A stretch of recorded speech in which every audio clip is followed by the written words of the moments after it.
बातमी आहे शिवसेना खासदार संजय राऊत यांच्या संदर्भातली। शिवसेना खासदार संजय राऊत यांनी काही वेळापूर्वी माध्यमांशी संवाद साधला आणि यावेळी त्यांनी केंद्र सरकारला काय आवाहन केलं आणि कोणकोणते महत्त्वाचे मुद्दे मांडलेले आहेत आपण जाणून घेऊया। प्रधानमंत्री जी है, मुख्यमंत्री जी से बातचीत चल रही है, मुख्यमंत्री जी से कॉन्फ्रेंस में या संपर्क में है। मैं प्रधानमंत्री जी के बारे में बोल सकता हूँ, मुझे लगता है गृहमंत्री भी है। अब ये शिकायतें दर्ज होती है क्या होती है उस बारे में तो मुझे मालूम नहीं, लेकिन ये देश तो राम भरोसे ही चल रहा है। इस देश में सरकार है, इस देश में प्रशासन है, इस देश में प्रधानमंत्री जी है, इस देश में स्वास्थ्य मंत्री है। लेकिन जिस तरह से कोरोना के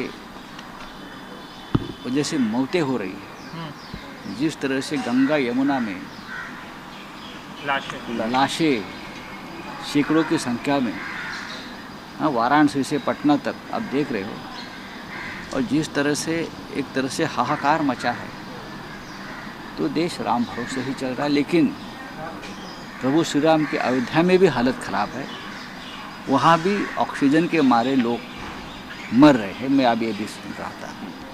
तो प्रधानमंत्री जी, गृहमंत्री जी, स्वास्थ्य मंत्री जी, राज्यों के मुख्यमंत्री ने, मैंने पहले भी कहा है कि एक दूसरे से अगर वो डायलॉग रखे इस मामले में, अहंकार और राजनीति अगर भूल कर, तो ही देश की स्थिति सुधर सकती है। लेकिन आपको लगता नहीं है कि महाराष्ट्र ने बहुत अच्छे तरीके से चीज़ों को, देखिए, महाराष्ट्र ने हमेशा अच्छी तरह से चीज़ों को संभाला है, लेकिन महाराष्ट्र को बदनाम करने की बहुत कोशिश हो गई। अपोजिशन हो या और कोई हो, केंद्र से हो, महाराष्ट्र को बदनाम करने की कोशिश हो गई। लेकिन महाराष्ट्र के मुख्यमंत्री उद्धव ठाकरे जी के नेतृत्व में देश में सबसे बेहतर काम अगर किसने किया है तो महाराष्ट्र ने किया है। सर, जर बघितलं तर प्रधानमंत्री आणि गृहमंत्र्यांसंदर्भात गायब असल्यासंदर्भात मोठी चर्चा सध्या होतीये आणि महाराष्ट्राचं कौतुक आता सध्या या पातळीवर मोठ्या प्रमाणात होत आहे। मी सातत्यानं सांगतोय, आधी आपण याच माध्यमातून सांगत राहिलो की देशाला या कोरोनाच्या संकटातून बाहेर काढायचं असेल तर केंद्र सरकारने, प्रधानमंत्र्यांनी, देशाच्या आरोग्यमंत्र्यांनी कोणताही अहंकार न बाळगता महाराष्ट्र मॉडेलच या देशामध्ये लागू करायला हवं, हे सगळ्यांचं आता एकमत आहे। मुंबईसह संपूर्ण महाराष्ट्रामध्ये नक्कीच कोरोनाचे संसर्ग आहे, वर खाली होतो आहे, पण नियंत्रण करण्याचं काम, उत्तम प्रकारे सुविधा पुरवण्याचं काम आरोग्यविषयक हे महाराष्ट्राचे मुख्यमंत्री उद्धव ठाकरे यांच्या नेतृत्वाखाली, यांच्या मार्गदर्शनाखाली होत आहे आणि त्याचं कौतुक देशात नव्हे तर जगभरात सुरू आहे। सर्वोच्च न्यायालय करत आहे, उच्च न्यायालय करत आहे, सर्वत्र महाराष्ट्राची पाठ थोपटली जाते। प्रधानमंत्र्यांनी सुद्धा कौतुक केलेलं आहे। त्याच्यामुळे प्रधानमंत्री किंवा सरकार हे जागेवरच आहेत, पण त्यांचं अस्तित्व दिसणं गरजेचं आहे। अदृश्यपणे काम करून चालणार नाही। पण सरकार असलं किंवा नसलं तरी हा देश सध्या या संकटाच्या काळामध्ये फक्त राम भरोसे पद्धतीनं सुरू, ज्या पद्धतीनं गंगा यमुनेमध्ये प्रेतांचा खच पडलेला आहे, कोरोनाग्रस्तांची प्रेतं वाहत किनाऱ्याला लागली आहेत, त्यांच्यावर अंत्यसंस्कार करण्याचं भाग्यसुद्धा, संस्कारसुद्धा होत नाही आहे, हे या देशामध्ये यापूर्वी कधी झालं नव्हतं।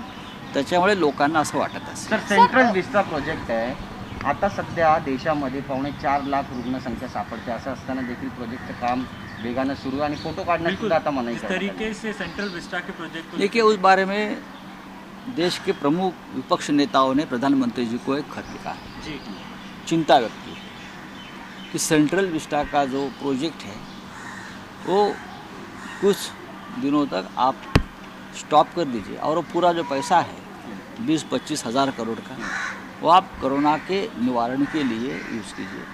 छत्तीसगढ़ विधानसभा का काम, नई विधानसभा जो बनाने का काम चल रहा था, छत्तीसगढ़ के मुख्यमंत्री ने उस पर रोक लगाई है और पूरा उनका जो बजट है वो कोरोना के लिए लाया है। तो अब ये देश की स्थिति ऐसी है, आप दिल्ली का नक्शा बदल के क्या करोगे? यहाँ लोग जिंदा रहने के लिए संघर्ष कर रहे हैं, लोगों को, आप लोगों की हालत देखिए।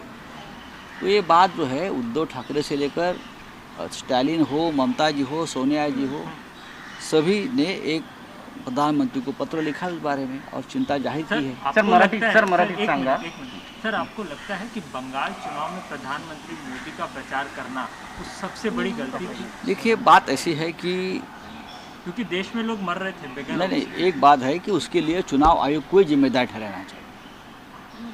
चुनाव आयोग को जिस तरह से मद्रास हाईकोर्ट ने लताड़ा है, मुझे लगता है चुनाव आयोग असली गुनहगार है। एक चरण में चुनाव हो सकते थे, 8 चरणों तक आपने चुनाव खींच कर क्या किया, आपने राजनीति की है और एक कोरोना का संक्रमण बढ़ने के लिए आपने एक ताकत दी है।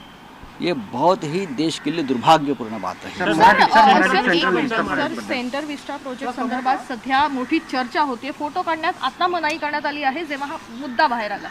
हा मुद्दा बाहेर आलेला नाही, हा मुद्दा सगळ्यांना माहिती आहे.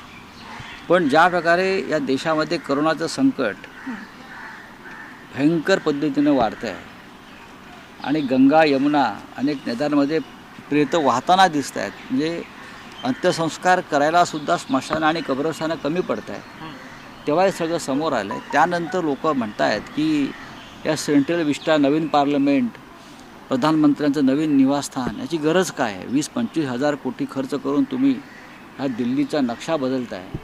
त्यापेक्षा देशाची हालत जी सध्या आहे गंभीर आहे, ती सुधारण्यासाठी लोकांना जीवदान देण्यासाठी ऑक्सिजन, बेड्स, औषधं, लसीकरणासाठी हे पैसे वापरावेत, अशा प्रकारचं एक पत्र या देशातल्या प्रमुख विरोधी पक्षाच्या नेत्यांनी, त्यात माननीय उद्धव ठाकरे आहेत, एम.जे. स्टॅलिन आहेत, ममता बॅनर्जी आहेत, सोनिया गांधी आहेत, सगळे आहेत, सीताराम येचुरी आहेत, शरद पवार आहेत, सगळ्यांनी प्रधानमंत्र्यांनी कळवलं आहे की सेंट्रल विस्टा प्रोजेक्टवरती हा इतक्या मोठ्या प्रमाणात खर्च करण्याची गरज नाही. सर एक सवाल, अंतिम सवाल ये कि इजराइल और फिलिस्तीन में जो स्थितियां बन रही हैं, उत्पन्न हो रही हैं, आपको लग रहा है कि वर्ल्ड वॉर की तरफ हम जा रहे हैं? नहीं, वो तो आज की बात नहीं है, वो लगभग हिंदुस्तान पाकिस्तान है. Sir, sir sir, sir sir एक मिनिट सर, एकूण आता- सर एकीकडे संपूर्ण सर, आगे, आगे. देशामध्ये जे आहे ते महाराष्ट्राचं कौतुक होत आहे, महाराष्ट्र पॅटर्न राबावं असं म्हटलं जात आहे. तर दुसरीकडे महाराष्ट्र सरकारमध्येच महाविकास आघाडीमध्ये अंतर्गत वाद होताना बघायला मिळतात. वांद्रे मतदारसंघात जिशान सिद्दीकी यांनी जे आहे नाही, मला तो मुद्दा त्याच्याविषयी उचलला, तर जयंत पाटील यांनी मंत्रिमंडळात देखील बघा, नाराजी हे दर्शवली. पहा की मला कोणत्या आमदारांनी काय सांगितलं मला माहीत नाही. जलसंपदा मंत्री जयंत पाटील हे प्रदेश राष्ट्रवादी काँग्रेसचे अध्यक्ष आहेत.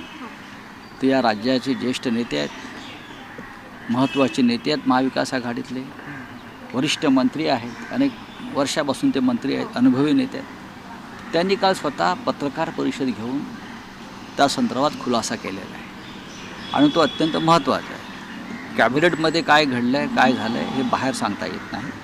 चर्चा झाल्या असतील काही, पण एक सांगतो की बाहेर कितीही कोणीही अफवा पसरवल्या तरी महाविकास आघाडीचं सरकार हे स्थिर आहे, हे मजबूत आहे. आता भांड्याला भांडं लागलं असेल कॅबिनेटमध्ये, पण आमची भांडी काचीची नाही आहेत, ती फुटणार नाही आहेत, लक्षात घ्या, किंवा तडेही जाणार नाही आहेत, मजबूत आहे. आघाड़ी में फूट है क्या? आघाड़ी में थोड़ी भी फूट नहीं है. मैंने कहा ना, बर्तन को लगता है कैबिनेट में कुछ बातें हो गई होगी, लेकिन हमारे बर्तन कांच के नहीं है, हमारे घर शीशे के नहीं है, कोई पत्थर मारे और टूट जाए. एक मजबूत महाविकास आघाडी है और ये 5 साल तक काम पण करेगी. वांद्र्यामध्ये वादाला सुरुवात झाली आहे असं देखील म्हटलं जातं. एकीकडे भाजप विरोध नाही, मला शिवसेनेच्या विरोधात भूमिका मांडत होती. आता जिशान सिद्दीकी काँग्रेसचे आमदार आहेत, ते स्वतः शिवसेनेवर टीका करताना दिसून येत आहेत. नाही, मला त्याच्याविषयी माहिती सर, नाही. लस तर संजय राऊत यांनी वेगवेगळ्या मुद्द्यांवरती भाष्य केलेलं आहे. सध्या राज्य आणि केंद्र सरकार यांनी एकत्रितपणे येऊन काम करण्याची गरज आहे, तरच देशाची परिस्थिती सुधारण्यास हातभार लागेल असं संजय राऊत म्हणालेत. आणि महाविकास आघाडीमध्ये सगळं काही आलबेल आहे असंही त्यांनी नमूद केलेलं आहे.